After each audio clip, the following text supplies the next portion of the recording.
12,000 രൂപയും ചെലവാക്കിയിട്ട് ടൂർ പോകണമെന്നല്ലേ? അല്ലെങ്കിൽ അമ്മയ്ക്ക് കുറച്ച് കൂടുതലാണ്. ഞാൻ കുറച്ചായി ശ്രദ്ധിക്കുന്നു. ഓൺലൈനിൽ പല സാധനങ്ങൾ അത് എന്ന് പറഞ്ഞ് വാങ്ങി കൂട്ടുന്നുണ്ട്. അല്ല മോളെ, ഞാൻ എന്റെ മോനെ കൊണ്ട് ഒരു 12,000 രൂപ ടൂർ പോകാൻ ചോദിച്ചത് മോൾക്ക് അത്ര വലിയ പൈസയായി തോന്നുന്നുണ്ടോ? അല്ലാതെ പിന്നെ പൈസന്റെ വില അറിയാത്തോണ്ട് അമ്മ ഇങ്ങനെയൊക്കെ ചെയ്യുന്നത്. മക്കളെ നിന്ന് വാങ്ങുകയാണെങ്കിലും മക്കൾക്ക് വെറുതെ കിട്ടുന്നല്ലോ. മോളെ അച്ഛനും അമ്മയും പഠിപ്പിച്ച് നല്ലൊരു ജോലിയൊക്കെ തന്നിട്ടല്ലേ ഇപ്പൊ കല്യാണം കഴിച്ച് ഇങ്ങോട്ടേക്ക് വന്നത്. ഇപ്പൊ ഇവൻ പറയാണ് മോൾ അച്ഛനും അമ്മയ്ക്ക് 5 പൈസ കൊടുക്കരുത് എന്ന് പറഞ്ഞാൽ മോള് സമ്മതിക്കോ? നല്ല കാര്യായി. എനിക്ക് എന്റെ ഭർത്താവിന്റെ സമ്മതം വേണോ എന്റെ വീട്ടുകാർക്ക് എന്തെങ്കിലും ചെയ്തു കൊടുക്കാൻ? എനിക്ക് നല്ലൊരു ജോലിയുണ്ട്. അതെനിക്ക് വെറുതെ കിട്ടിയ ജോലിയല്ല. ഒരുപാട് കഷ്ടപ്പെട്ട് എന്റെ പാരന്റ്സിനെ പഠിപ്പിച്ചുണ്ടാക്കി തന്ന ജോലിയാ.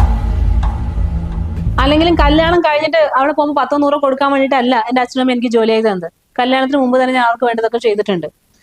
എന്നെ കൊണ്ട് പറ്റുന്ന രീതിയിൽ ഞാൻ അച്ഛന്റെ പേരിൽ ഒരു വീടായി കൊടുത്തിട്ടുണ്ട്. പിന്നെ ഒരു വണ്ടിയും വാങ്ങി കൊടുത്തിട്ടുണ്ട്. നല്ല മോള്, ഇങ്ങനെ തന്നെയാ വേണ്ടത്.